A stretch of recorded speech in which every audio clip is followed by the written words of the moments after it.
Welcome to the Biz Coach Show, brought to you by My Biz Coaches. Our show is focused on giving entrepreneurs the edge they need to succeed. Learn more at mybizcoaches.com. Your host is Eric Whitmoyer, owner of My Biz Coaches. Eric is a business coach, serial entrepreneur, author, and speaker. Eric is passionate about sharing his knowledge and insights with small business owners so they can transform their businesses and achieve peak success. Learn more at mybizcoaches.com. Well, Eric, it is great to be with you as always. How are you doing today? I'm doing excellent, David, and yourself? I am doing pretty darn good. Thanks for asking. Yeah. Excellent. That's good to hear.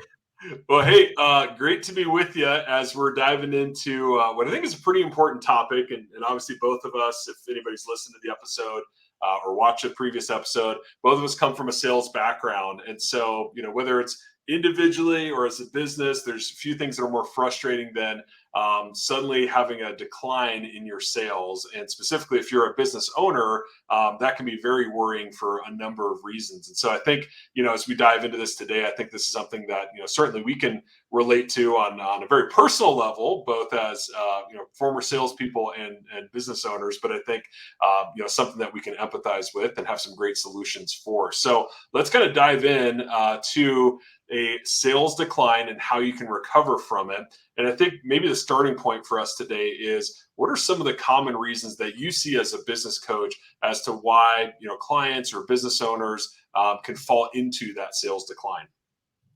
Yeah, it's a really good question. And interestingly enough, quite a few different considerations there. Some of them that I would think about initially would be, I'm actually going to share a few stories just to iterate the relatability there. But we acquired, as you know, quite a few years ago, had a coffee shop. Mm-hmm. And we did the due diligence. We did the financial due diligence. I was confident that we'd done a good job of that.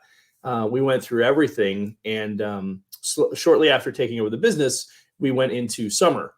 And we expected a decline because it was seasonality, right? Summertime, hot coffee in Phoenix, not necessarily a really big draw.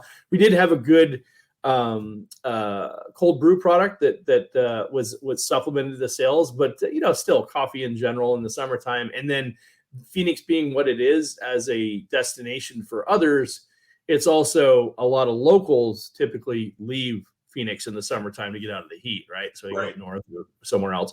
Anyway, point being is that when we took over, we expected a decline through the summer, but what happened was in the fall, the numbers really didn't come back to what previous years had suggested.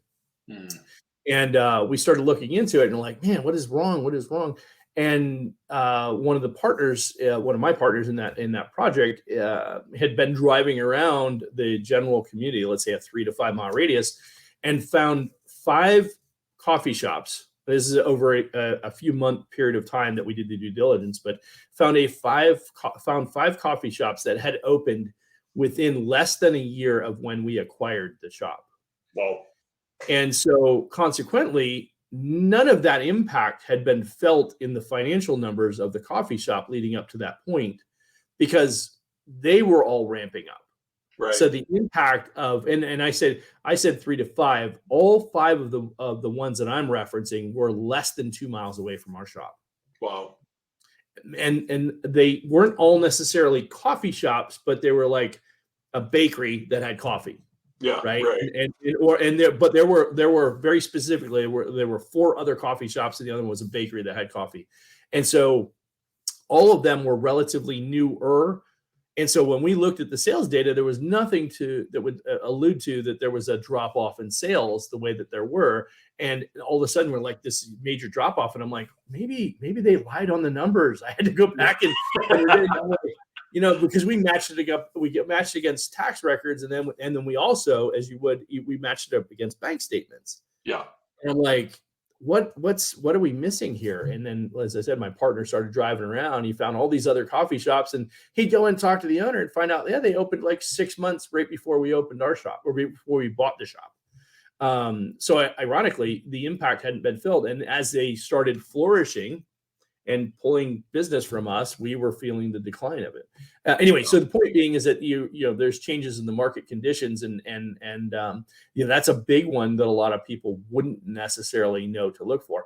And you would think in a coffee shop, you know, you've got a fairly, you would think it's a tight knit group of people that kind of all know each other, and that may or may not be the case. But I will tell you that when my partner made a conscious effort to go around and start introducing himself to these other people, we quickly realized what we didn't know about that part of the business, you know, and needed to invest some time and energy to understand that. So, yeah, that's certainly one. You know, the economy, right? We're in what people are calling a recession now. It's officially diagnosed as a recession or acknowledged as a recession. So that's obviously going to bring a reduction in sales, right? There's you know, now you will find that there will be certain businesses that will thrive through this period, or at least sustain through this period.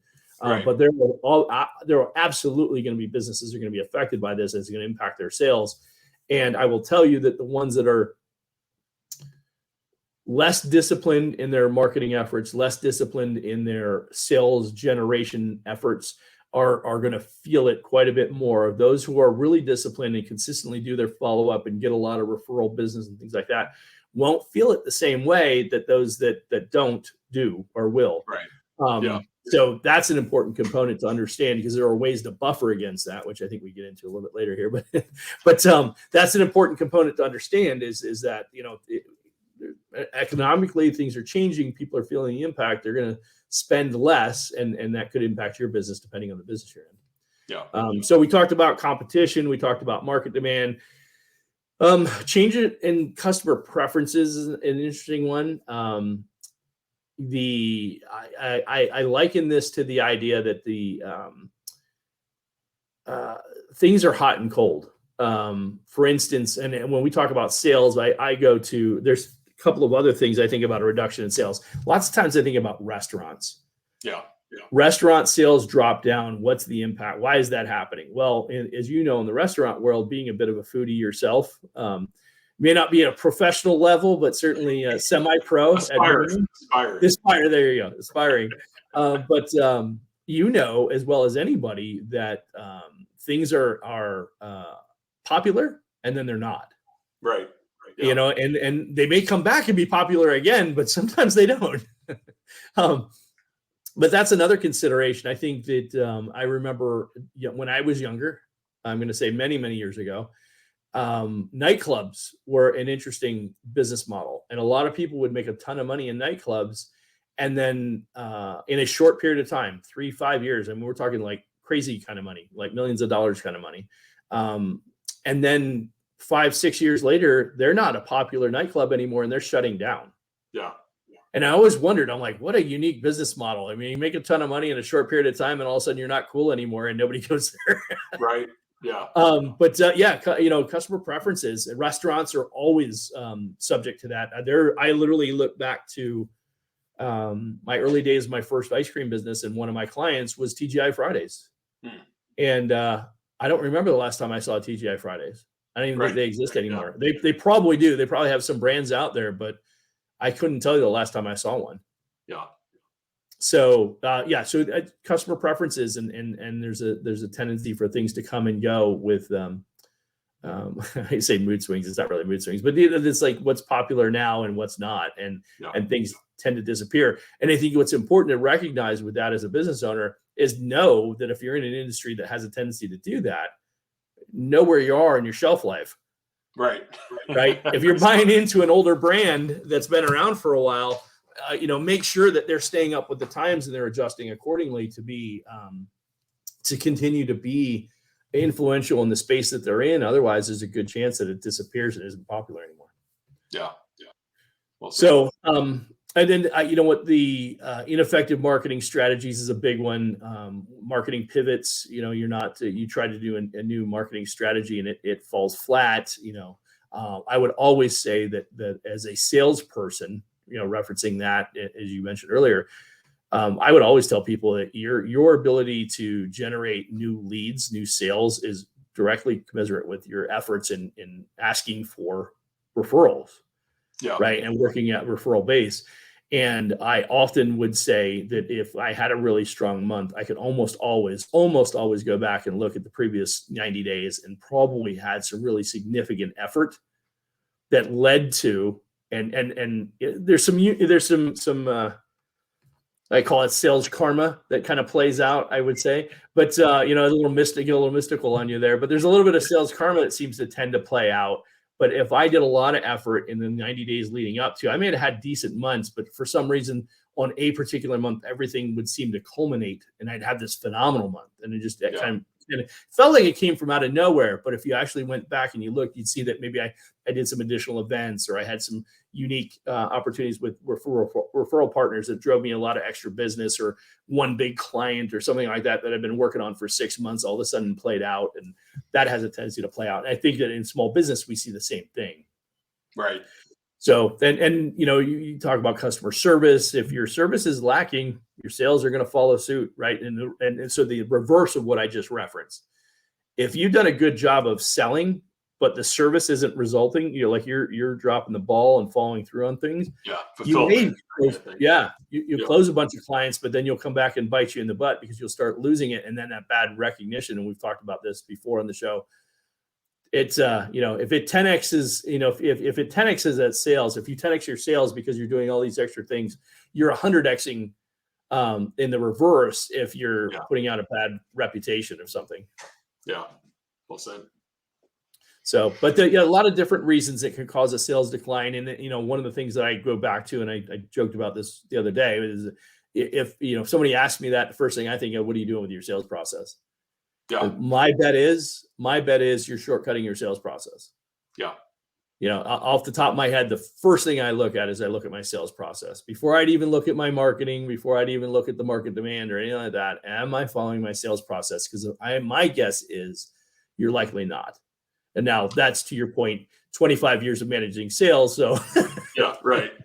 Well, let's dive a little deeper into that. So let's say, I'm a business owner, and it's, I'm good at looking at the data, which not all business owners are, but let's say I'm week 2 or week 3 of a pretty notable week over week decline in my sales. Like what should be the first 2 or 3 things that I should do? Well, first of all, I would, to your point, I'm looking at the numbers. I'm looking at conversion rates. What's where. So you have different points throughout the process, including marketing. So if my marketing hasn't changed, right? If my marketing is consistent, I'm trying to think of a model we can use. Let's use, for instance, something I'm relatively familiar with. Let's say a landscaper, not a traditional landscaper maintenance, but let's say a hardscaper where we do turf installation and pavers and all that fun stuff, right?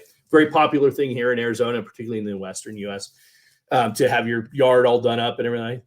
Yep. So many of them advertise in those print magazines. You get them mailed to your homes. It's a new home concepts or something like that. And it's just littered with stuff like that. So if I'm running the same ad, and all of a sudden, over to your point, a multiple week span of time where my numbers are down dramatically, let's say 25, 35%, that'd be pretty significant, right? So the first thing I'd look at is if I haven't changed anything there, the next thing I would look at is what's our call volume look like? Because that periodical that I'm using to market in should be theoretically generating the same amount of phone calls. And if it's not, okay, then there's something wrong with the marketing component, right? There's something that's not converting. Honestly, I'm going back to our early days in wireless, and I remember we actually ran an ad and nobody could figure out why it wasn't working. Lo and behold, we look at it and the phone number was wrong. So yeah, you're laughing. Good thing you're on mute because right. And the crazy part is nobody caught it. I was the manager of another location, and this is literally like 25 years ago in my first year in the business. Yeah. And I worked at another store on the other side of town, and we were on a manager meeting, and everybody's complaining. And the manager of that store is like, "Yeah, I'm not getting any traffic, and nobody's calling, blah blah blah." And I'm like, "Did anybody happen to realize that the phone number's wrong?" And they're like, "What?" I'm like, yeah, the phone number's listed wrong. It was a typo. It was a transposed 2 numbers. It was 1-5 instead of 5-1 or something like that. Some guy's getting a bunch of calls he didn't expect. Probably some retiree or something like, he keeps calling my house.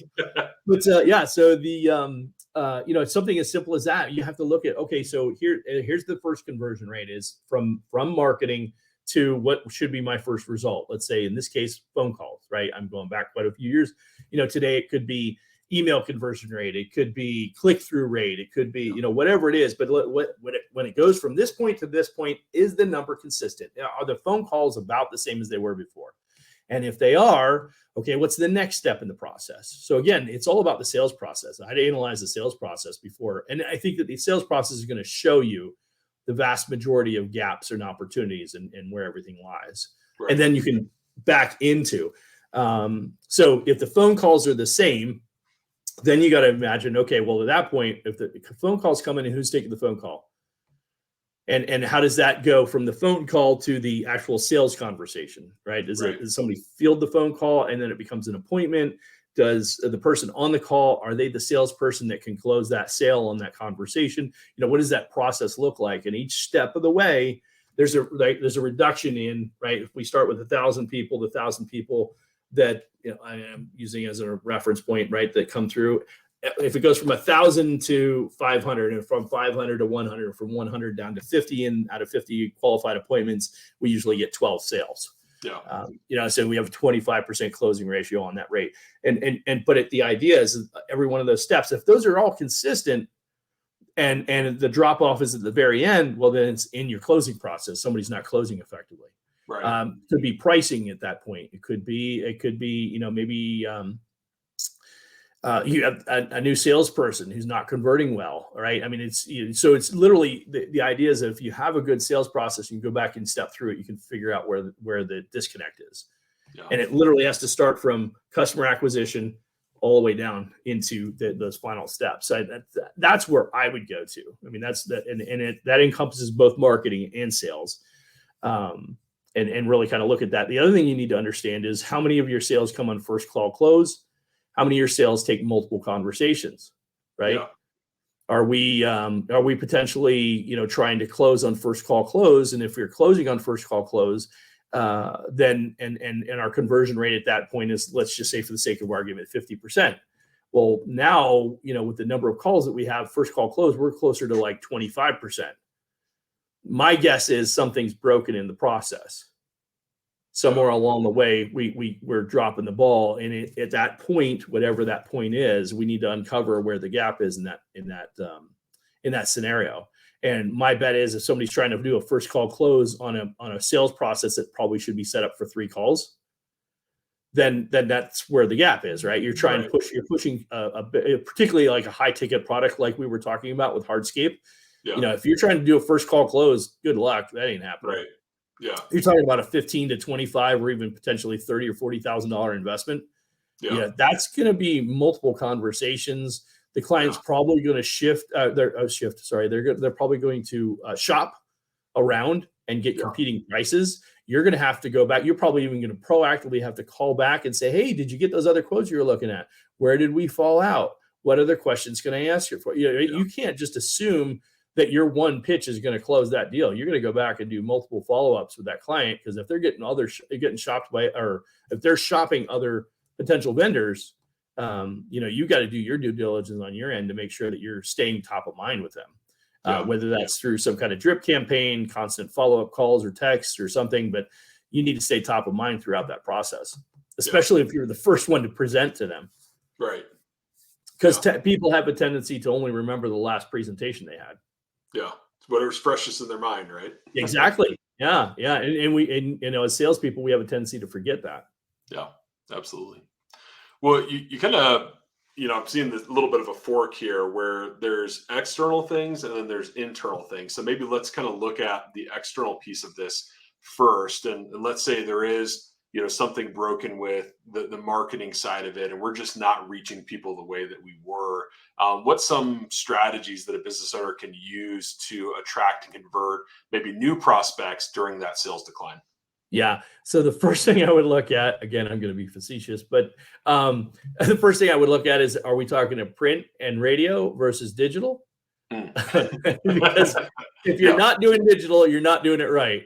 That's going to be the first thing I would say. Now, there's nothing wrong with supplementing your marketing with print, media or radio or even potentially cable. But cable's different today. It's not cable. It's streaming, right? It's streaming on whatever, Hulu or whatever. But the point, that's really more digital anymore these days. Even radio, for that matter, could be a lot more digital than it ever was before, because you're usually doing it on a podcast like our show or something like that. And there's actually a digital tracking that you can do from the medium. But print ads, even there's some with that too. But so anyway, if I segregate the two and I just let's focus on digital, because when I say digital, we have footprint of how people got where they got and how they went, where they went to the next step. And so the beauty of that is it allows us to recognize those decision points that I referenced earlier and see where the gaps are. But if you're not driving the traffic, then it's often a message like, what is your offer compelling? I mean, that's one of the first things that we ask a client to look at. Probably the first thing, I won't say probably, absolutely the first thing we'd ask a client to look at is say, okay, who is your ideal client, right? Who are you talking to? Who are you targeting as a client? If I'm selling hardscape to somebody who rents a house, not gonna work. So if you're targeting community, like for instance, it sounds a little bit of a stretch, but I guarantee you there are particular areas in Phoenix, the Phoenix metro, not just Phoenix, but in the Phoenix metro area, which is where I happen to live. I live in Chandler. I will tell you that I know for certain that there are areas of the Phoenix metro area that have a high propensity for rental, even though they're single family homes. Yeah. So a large number of rentals. They could be short-term rentals like Airbnbs, or they could be long-term rentals, a traditional, renting a house from somebody. But there are certain parts of town that have a much higher propensity for renting. And if your marketing is going after that target area, that may not be the ideal target market. Right. You generally speaking, somebody who's doing a rental, whether it's short-term or long-term, they're not spending a ton of money on fixing up their yard. So you need to make sure you're targeting the right areas. Now, on the flip side of that, if your target market is, again, you're doing hardscape and you're targeting a particular community in the Phoenix metro, let's say, for instance, Paradise Valley, which you and I both know is a nicer community, right? It certainly has a fair amount of money. And I will certainly say, from being in those neighborhoods and seeing those homes and being in many of those homes, quite honestly, knowing very well that you're talking to easily, people will drop a couple $100,000 on fixing up their yards and making them the way they want them, right? Yeah. You're talking gazebos and casitas and all kinds of stuff, right? I mean, it's like top of the line kind of stuff, $100,000, $200,000 pools and all fun stuff like that. So if you're targeting that and all of a sudden everything drops off, well, now are we offering the right service? Are we offering the right solutions? Yeah. Right? Is our marketing targeted to the client that is the offering that we're offering targeted to the client that we're offering it to? And then is our offering competitive? I think that there's one of the disconnects that I used to get frustrated with in the wireless industry is that the marketing may not be there was a strategy that was often proposed to us that we should, I'm trying to think of the best way to say this, that we should use a loss leader basically to get people in the store. Right. And, so it's like, give away the free car charger. Yeah. Give away the free car charger with the phone activation. Right. Yeah. Well, anybody who knows, who's bought their items on Amazon or some other online format, they recognize that they can get a car charger for about $6 or $8, maybe cheaper, depending on what they're willing to accept. And consequently, $6 or $8 isn't a really compelling reason to buy a phone. Right. Yeah. So, what's your offer and who are you targeting again? So those are other key components. So who's you targeting? Are you targeting the right product to the right customer? And then, what's your offer? How compelling is your offer? Because when you're trying to reach out, and this actually goes back to Chet, dang it. Let's say it was Hughes. Now I'm going to have to reference check it. He did a pyramid. And in the pyramid, he broke it down, and he basically said that people that are in a buy now mode, somebody will buy right now, that literally only represents 3% of the population. So if they're in a buy now mode, you're looking at about 3% of the population. There's another subset or another set of that, which is 7% of the population. So you got 3% is the top, very top pyramid, the little piece at the top. Then there's 7% right below that. Those people are ready to buy, but they don't know who you are. They don't know, like, and trust you yet, right? So they're ready to buy. They're not ready to buy from you because they don't know you, right? And then the next subset, so that represents 10% of the population base. So if you had the right offering to the right person, they would buy it now. Yeah. That's 3%. If you had the right offering, but because they don't know you're not ready to buy, that's the next 7%.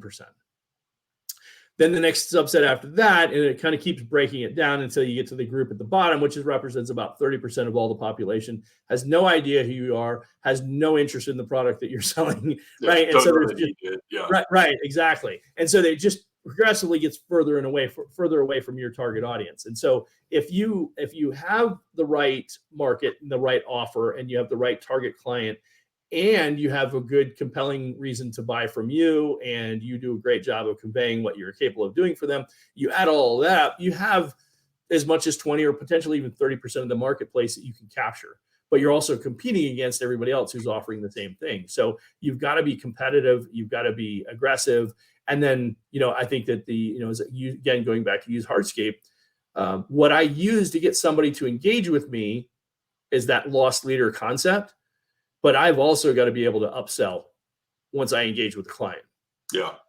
Right. So and I think that's another big piece of that. What I sell as my core service, my core offering, is one thing that's going to get you to engage with me because it's compelling. It's what you're looking for. At least that's what you think you're looking for.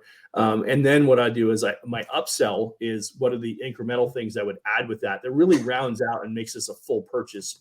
Not only for me as a business where I'm getting more incremental revenue, but you as a client, you're getting the best value. Yeah. Well, I just to add to that, I think one of the things that people need to, think about is the quality of your marketing is associated with the quality of your product or service. And so, just one really basic example that I've seen is if you're looking at, two, we'll go with the hardscaping still, two hardscaping companies, and one in the ad of their website has, really high-end design, great fonts, everything looks clean and polished, modern. The photographs are high-end, right?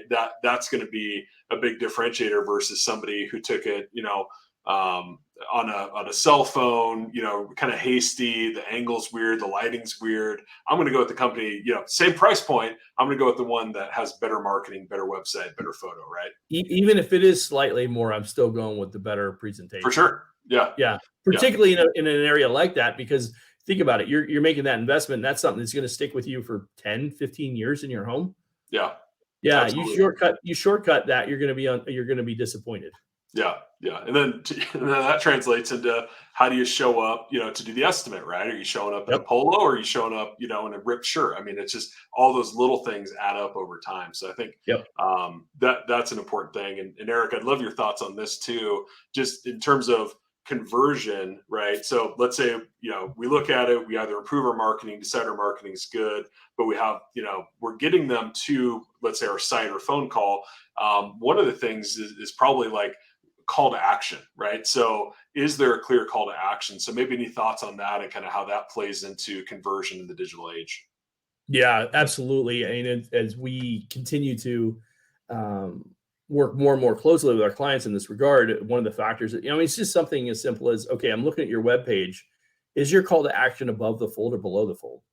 Mm-hmm. So anybody who knows digital marketing understands exactly what I just said. Anybody who doesn't has no clue what I'm talking about. And is such a gap, right? I mean, it's like you either know and you understand, or you have zero clue. And if you have zero clue and you built your own website, then you are not converting at a rate you should be converting at. Just simple as and above the fold, just for clarification's sake, meaning I'm looking at your web page and everything that I'm seeing is what before I have to scroll down. Right. Yep. To be clear.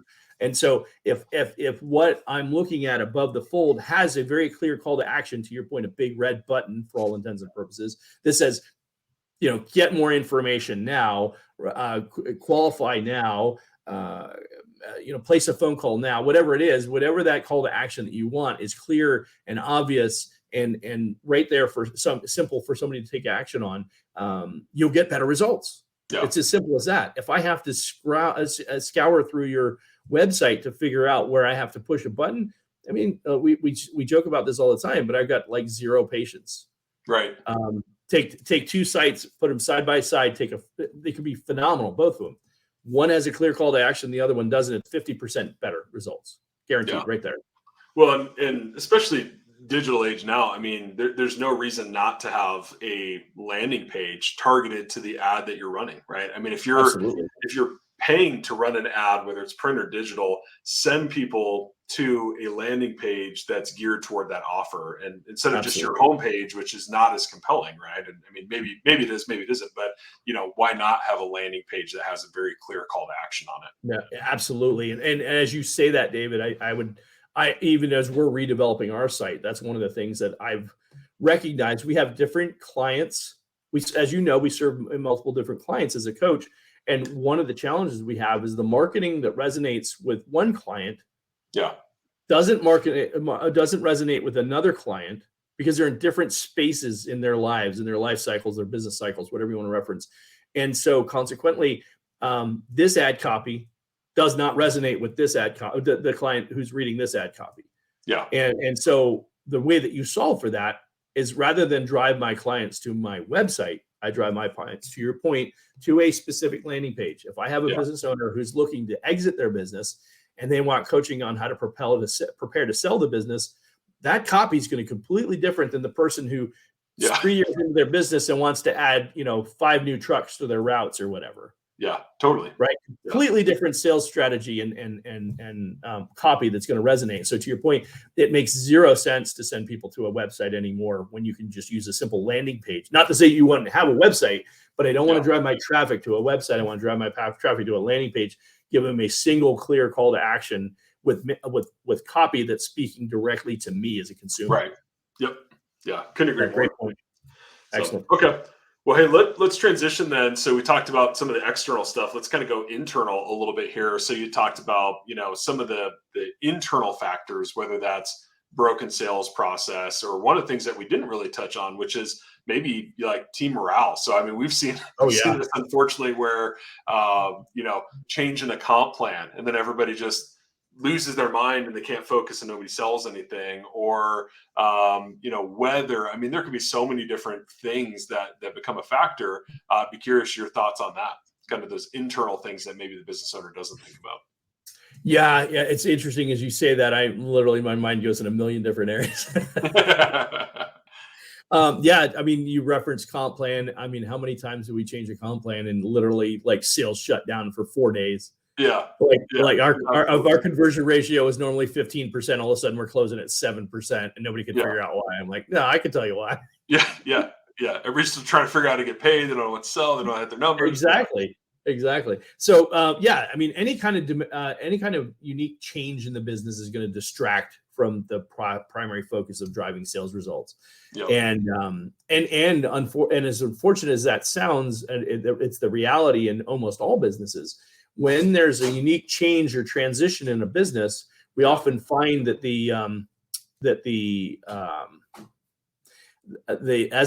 as things transition, we often find that the distraction pulls us from what our daily function are and what we should be trying to accomplish.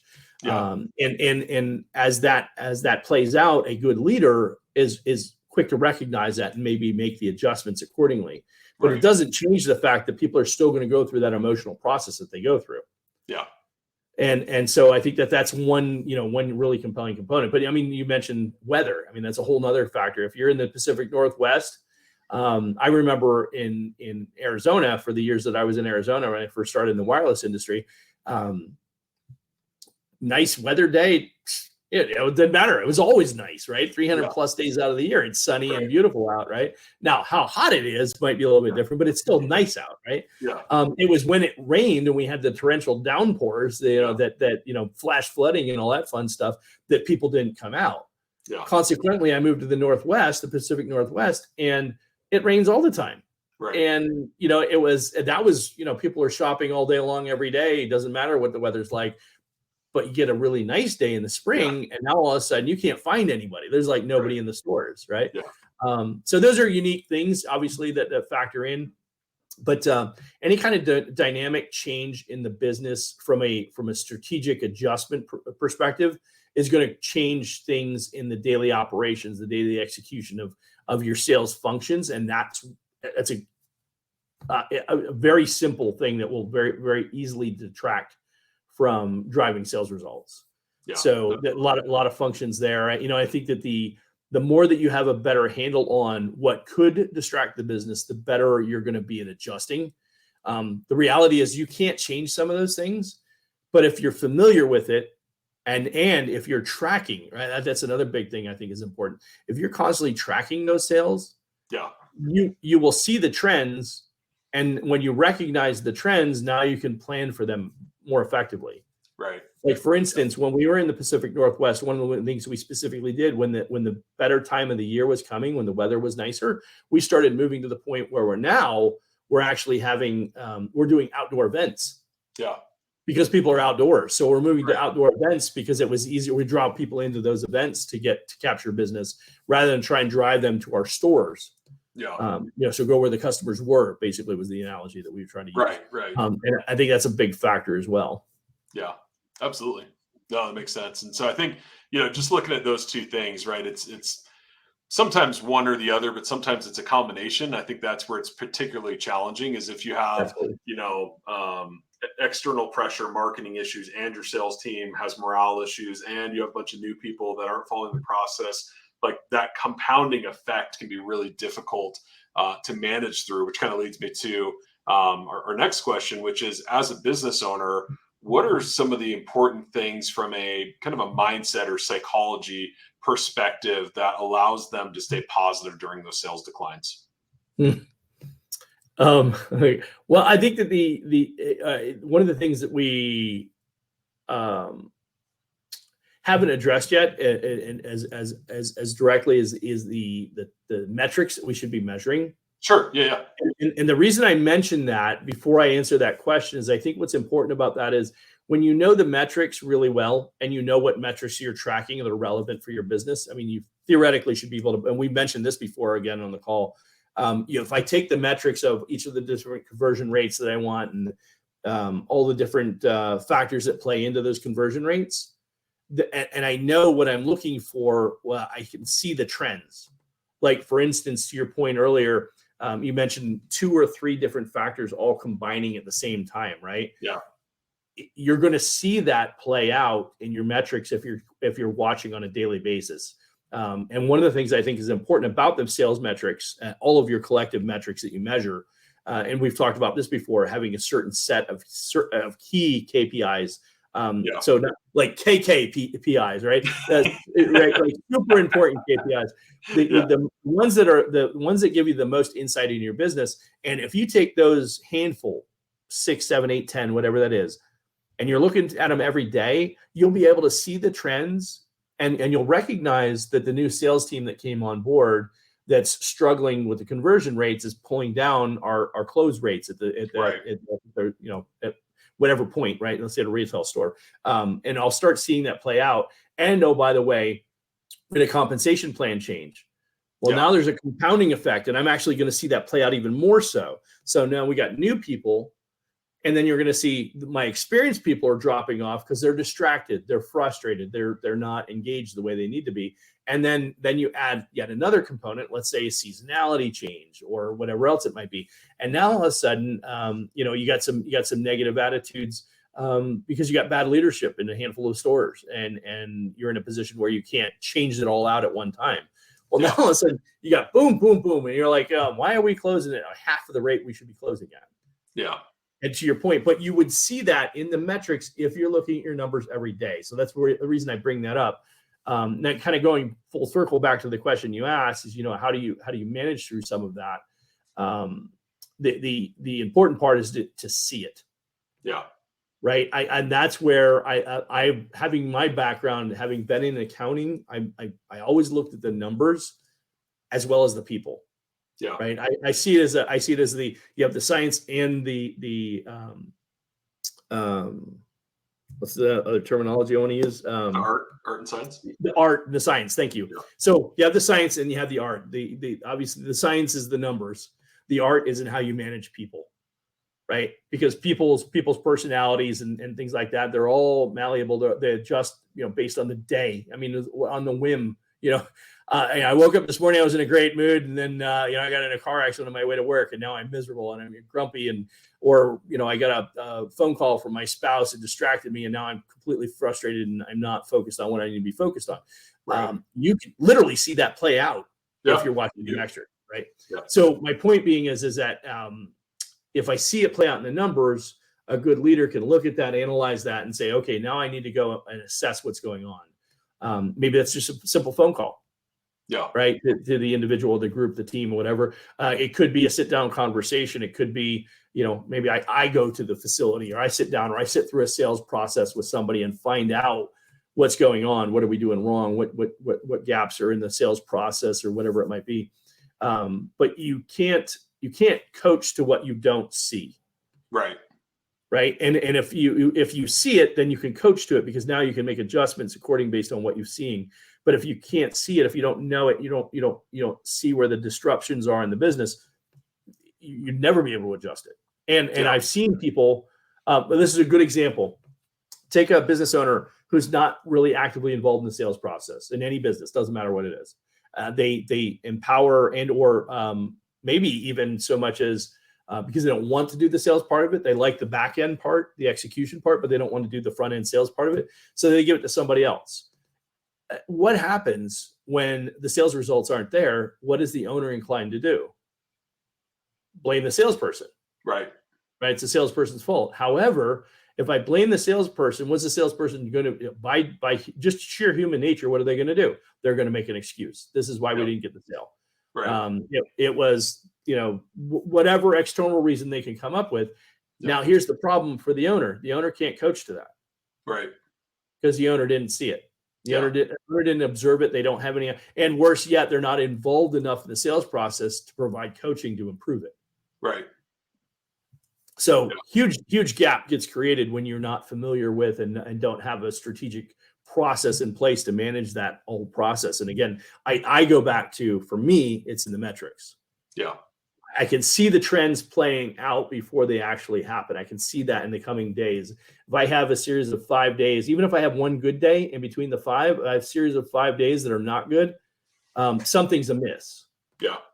And I need to dig in and figure out what that is. And that, like I said, it could be a simple conversation with the leadership. It could be me observing and sitting in and going through that scenario. But the only way you're going to be able to coach through that is to be familiar with what's really, truly going on. Because if you won't know to ask the right questions if you don't.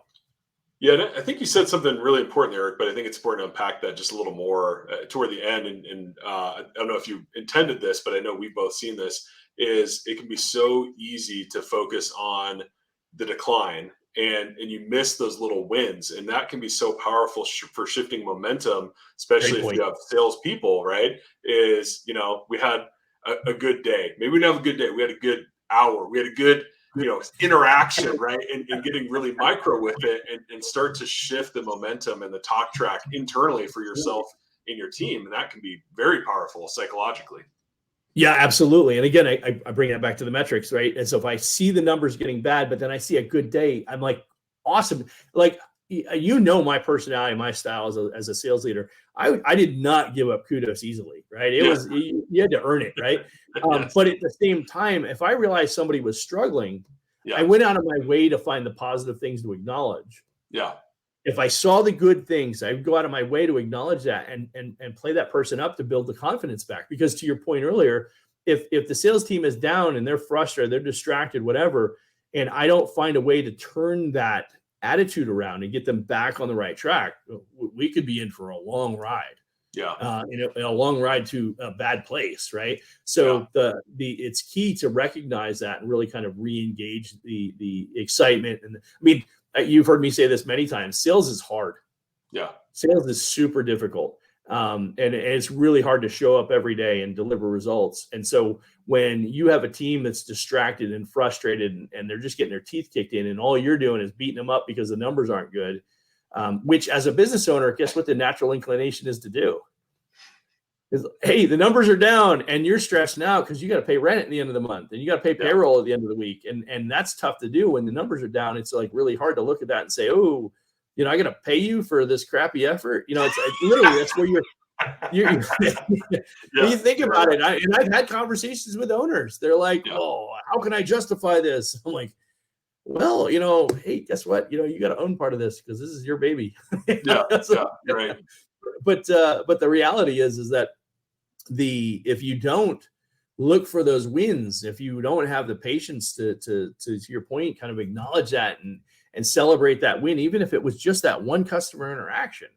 Yeah. Right. To give them the confidence to go have the next customer interaction, to have the next one. And it's so easy to fall off that horse at times, right?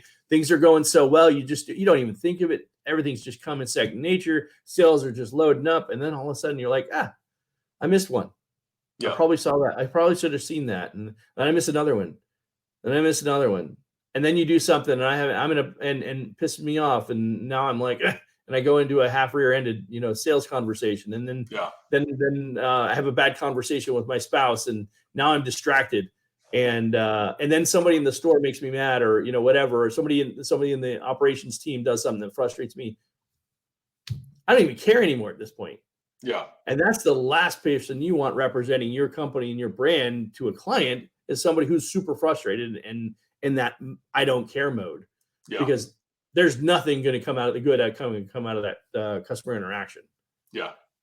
Yeah, so, that's a good point, right? We didn't talk much about that as infighting, right? That can be so detrimental, Well, marketing, we're great, but if sales would just do their job and sales is, well, we're closing them, it's fulfillment's, fault. And, it's just it's the estimator, it's such a vicious cycle. And as leader, you got to step in and squelch that. Yeah. Yeah. I think that's, managing the team continuity is important. It's like, hey, if you walk in another man's shoes, how much harder is it to talk smack about them when you realize how difficult it is to work in their business, right? Yeah, absolutely. So make the sales team, sit with the marketing people and see what they have to do, or make the sales team work with the fulfillment team and recognize how challenging their job is. Yeah. And then you'll have a lot of really appreciative salespeople going, man, I'm so glad I don't have to do that job. Yeah. Or they realize, oh, that's why that field's important in the CRM. Yeah, exactly. Yeah. So cool. To really kind of bring that full circle, I think that's a big thing is really trying to help, even taking the time to, at times to help your salespeople understand not only how important their role is, because I think that most of good salespeople will already know how important their role is, but helping them be appreciative of what they do, because what they bring to the table and celebrating them every time that you have the opportunity is really important as well. And I think, honestly, if I was going to be honest with my career, my first 10 years were good. My last 10 years were way better. Yeah. And a lot of it was because I learned the how important it was to celebrate success. Yeah.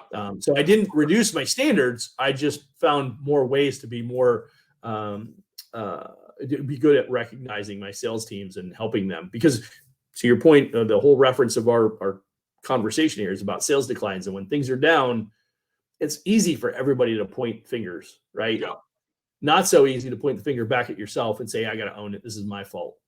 Yeah. And when the sales team is down, the business is down, right? Yeah. That's not a good place to be. Well, and that's the beauty of it, is once you take, what I would call extreme ownership in that situation, right? And I know we've both familiar with that concept, is now you can start to change, right? Once you take the ownership, well, I can now own the change too. And it comes down to behaviors and execution, and you just start figuring out and chipping your way out of that decline that you're in. So awesome. Absolutely. Well, I think just to bring us home and kind of wrap up the topic, Eric, just curious, any success stories, maybe a business you've worked with that was in a bit of a sales decline, and maybe some of the strategies you used to kind of help them bounce back? So the first thing I would say, sales are down, business owners are frustrated. the first thing that I would say, and it's funny, having coached sports and played a number of sports over the years, I use the old analogy, find an easy win, Hmm. right? Yeah. If in the fight world, in boxing, kickboxing, if a fighter was struggling for some reason, get them an easy opponent. Let them get a win under the belt. Let them get their confidence back. Confidence is so important when it comes to competitive environments, and sales is definitely a competitive environment. It all depends on how you approach different things, but the reality is, I think there's something to be said about that. That we worked for an organization that we felt that the culture of the organization, in which we were a sales organization, right? So the culture was super important. But that get a win. So how do we do that as a business? Okay, well, do we have a particular client base that we could reach out to and get some easy sales? Maybe they're smaller sales. Maybe they're not really profitable sales, but they're sales nonetheless. Yeah. They're easy yeses. When you're struggling, the biggest challenge that you begin to really struggle with, depending on how much you're struggling in sales, is getting a yes. Yeah. Right. So put me in an environment where I can get an easy yes. Give me some promo offers to close. Give me some existing clients that I can resell new products or services to, or existing products and services to existing clients. Right. Just give me an opportunity to get some yeses under my belt. Let me build my confidence up. Let me have some good conversations with people that I'm excited with, or engaged with, or whatever. And now my confidence is back up, and I'm in a much better mental state to approach that process, right? So one, get an easy win. That's the first and foremost. So, and if, for instance, again, a business owner, what could it be? Well, it could be my existing client base, and let's resell more product to them. Stuff we've already sold them before, sell it again, right? That's a relatively easy win, right? And so things like that. Give me a special offer that it's almost stupid to give away. It's still profitable, but it's not something we would do every day. But let me get a win, right? And if I'm struggling, help me get a win. As a business, let's get a win. Let's get some wins under our belt. Let's run some promos, and then we can tweak it. We can adjust. Don't do it forever. Just do it for a period of time, but get off that negative track if you find yourself there. Yeah. So that's one thing that I jump to immediately. I think the other thing that when things are down like that, I think the other thing you consider is that, again, where are we talking to qualified clients? I think you need to take the hard line and look at that.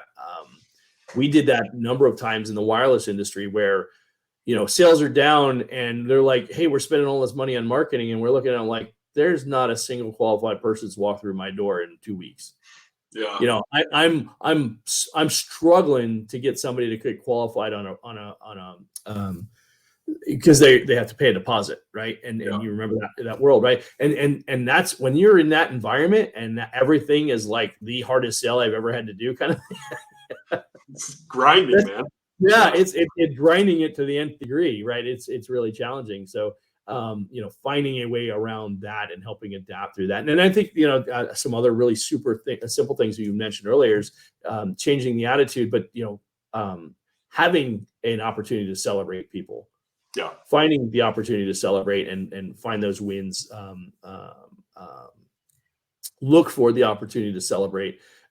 Even what I think the other thing too was really important is bigger scale, but make it a conscious effort to do fun things with your sales team. Yeah. I mean, with everybody, right? But particularly with your sales organization, because when you keep them excited, engaged, happy, that they hit the ground running harder, faster, and usually can do it for longer periods of time before they hit these slowdowns. Yeah. Yeah, and it's not always expensive, right? We've talked about that on other episodes. I was watching it was an Instagram reel, and I see all the business reels because I'm a nerd like that. But it was a company that they do funding for small businesses, regular sized businesses too, not necessarily small businesses, but basically do business funding. And it's all these guys in a cubicle. It's not the nicest office. You could tell probably not the best budget. They're probably still on the climb. But what they had was every time one of the businesses got funded, they would, call the guy up, have him stand up, everybody would turn around, drop what they're doing, clap for him. They'd walk over. They had a big gong, right, that you bang on every time you got a deal funded, and just that alone, right? That didn't cost anything. It's just appreciation, it's attention, it's recognition. But then everybody's like, man, I want that. I want those applause. I want to go, hit the gong, right? And so it's just those little things that sometimes get overlooked that can start to shift the morale too. Absolutely. Yeah. Yeah. And to your point, you mentioned morale a couple of times, and that it's a major factor, right? Is how well you keep people engaged and excited about what they do. One of the things I use this reference when I talk about getting referrals. But there was a gentleman, and I'm in my 20s. I'm buying my first vacuum in my apartment, or for my apartment, right? I'm buying my first vacuum. I buy a vacuum from Sears. I've spent easy a couple $100 on this vacuum. Now you're talking about a guy who's got like a 600 square foot apartment, right? I don't know how big it was, but it wasn't very big. And I buy a $400 vacuum. I got sold. But the salesman's the easiest person to sell, right? What he said to me really resonated with me, really kind of changed my perspective of sales for the rest of my life, really. It wasn't immediately in the moment, but over time it resonated with me the more I thought through it. But in the process, he said to me, this is how I make a living. This is how I pay to get my kids through school, right? And he was easily probably, I would say, in his mid 40s or so. And at 25, I'm buying my first vacuum, and I'm buying a $400 vacuum. And I remember my buddy was giving me a hard time. He's like, I can't believe you spent that much money. You get a vacuum for like $60. Why are you buying this for it? And I'm like, no, you don't understand. It does this and this and this. Right? And but I remember that conversation we had. One, there's no way in the world I'm ever taking that vacuum back. I don't care if I never use that vacuum. There's no way in the world I'm taking it back after somebody says something like that to me. Yeah. But he really personalized the sales experience for me. And so even though I joke after the fact and I say I got sold, but the reality is I really enjoyed the sales experience. Yeah. He taught me things. I felt educated. I didn't feel like I was abused or taken advantage of in any way. He didn't screw me over, so to speak. And at the end, when he really personalized it, he said, this is how I make a living. I'm like, I come to respect him that much more because of that. Right. And so what I say, and the reason I say that is I think that if more salespeople truly understood that sales is not a bad thing. Sales is not a dirty word. Sales is, which a lot of people still feel that way. And I think that's an important component for business owners to remember. It's like, hey, this is a tough job, but these people really, if they do enjoy what they do and they appreciate the client experience and how they solve the problems for the client, it goes a long way. And if they approach this as a true career opportunity and they learn a lot, you learn so much more working in the sales department than you do in any other department, any company. Guaranteed, 100%, hands down. Right. And so at the end of the day, and more business owners or more people who are business owners had a background in sales than any other category of business. And mostly because most people realized that they needed to learn sales to be effective as a business owner. Not everybody, but a lot of people, majority of the people. But it's because it's that natural, hey, I can do this. I believe in myself. I believe I can do this. And I think that's an important part. And as a business owner, you need to encourage that. I think that's what I'm trying to get at. And if you help the salesperson recognize, hey, this is an admirable career, this is a great opportunity, and compensate them effectively, you're going to get really loyal people who will stick with you and help you drive that business. And sales declines aren't nearly. I think that, in my opinion, sales declines are more reflective of internal circumstances than external. And I would say that that's probably 2x. I would say 2 times more often that it's an internal situation than it is an external situation. Certainly our external, I referenced a handful of them, but more often than not, I believe it's an internal situation. And I believe it's in our sales practices. It's in our processes that we may or may not be following through on it, and like we talked about it, sales process, you having trained sales training, it is a multi-step process, right? Right. And one of the important components of a sales process is the post-sale follow-up. After the follow-up, re-engaging the client again, which creates secondary sales opportunities and referral opportunities and all that kind of stuff. And that is as important as anything else when it comes to sales and sustaining sales progress. Alex Hormozi does a great piece, and he talks about building a business. And he says that, in the beginning, you can front load your growth with a lot of paid ads and things like that. You can spend your way to grow your business but you can only do that for so long. And if eventually you're not filling your pipeline with referral business that you didn't actually have to pay to generate that traffic, because you can't sustain long-term. Right. You hit a wall. There's a point where the dollars you spend, you just can't spend more money to advertise your product. So if you're not getting referral business to supplement the ad spend that you're doing, you won't sustain business long-term. Right. So when you look at businesses that have been around 10, 15, 20, 25 years, they have done a phenomenal job of branding, name recognition, referral-based, regenerating clients and business from that. And I think that's an important component. And again, from a sales perspective, how many times did we have to teach that? And then salespeople are like, oh, I hate asking for referrals. I hate asking. I'm like, no, you don't understand. That's what's going to keep you alive. That's what's going to let you eat. Right. Absolutely. Right. And I think that that's an important piece that, when people talk about sales decline, more established companies don't see significant sales declines because they have that and they've built that over time. Whether they did it consciously or unconsciously, the point is they found a way to engage their client on a consistent basis and re-engage existing and new clients from previous clients, right? And so they built not only repeat business, but they also got referral business, new clients from existing clients. And that is a huge levels the playing field with all businesses. Yeah, absolutely. Well, Eric, I'm shocked. There's one really important thing a small business owner can do to get out of a sales decline, and you didn't mention it, so I got to bring it up. That is please. Get a coach, right? Get a coach that can help them. So, with that in mind, would love to just kind of wrap up and hear a little bit about, maybe how a business coach in this scenario could help somebody through a sales decline, and maybe anything else that you have going on at My Biz Coaches. Yeah, appreciate that. So I think that the important component here is, it comes back to, we talked about having a sales process. The best part about a good coach is a good coach recognizes a gap in a process, can see, and sales processes can vary from business to business, from product to product, service to service. But generally speaking, they have the same basic 5 or 6, 7 core steps that they should all do. From building rapport to establishing what their needs are, to going through some kind of trial close process and actual close.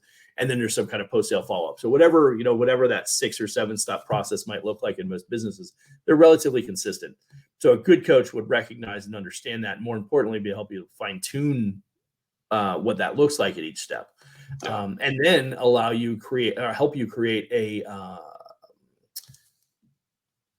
I don't want to say a document, but a way for you to track that process, to make sure that when you're, let's say, listening in on a sales call or watching an employee have a sales conversation, that they're touching all those key points. Because if you miss points in that, that's why your sales isn't working. Your sales aren't working the way they want. Right. If you go for the close and don't try a few trial close questions, it's a good reason why you're not getting a good gauge on where you're at in the sales process. So a good coach can help through that. They can help you develop and put something like that together. I know, David, you do a great job of, you've done that for years, putting together sales processes and helping with sales training specifically. And, at some point in our careers together, I actually deferred and acknowledged that you were a better trainer than I was when it came to training sales. Don't say that on the record, Eric. I am confident. I'm comfortable in saying that, David. Well, I'm honored. And the reality is that to really be good at that, it was your full-time job, right? It was what you focused on every day. Yep. And I was still managing, I don't even remember how many hundreds of people I had at that point. Yep. So there's just no way I could continue to facilitate it at a level that was valuable, it was giving enough value, or it was providing enough value. The point being is that it was, you were really dialed in. I think you understood our base really well, and that made a big difference. a good coach is going to be able to evolve into that, or quickly be able to acknowledge and recognize opportunities and then provide you that guidance and insight. Yeah. So with that said, and then they'll also help you to, diagnose, or not diagnose, but to acknowledge who might be a good leader for that group, because that shouldn't be the business owner, generally speaking. It maybe, and many times is, but it shouldn't be. It should be somebody else who's managing that sales organization, so that they can focus on that, because that requires a lot of time and attention, more than a business owner probably can provide if they have that size of a business. Yeah. So, but I think it's an important part. As a coach, any good coach should have some good perspective on sales, and be able to relate to your business and how you sell to your clients. Awesome. And as regards to what we're doing at My Biz Coaches, we do sales training, we do goal setting, we do business planning, I guess is a better way to term it, time management, and all those other factors that we incorporate in a good coaching relationship. And sales training is obviously one of them. And communication is another big one too. Yeah. But So, and as far as new things, I'll continue to tease that we got some really big relationships. One of these days, man. One of these days.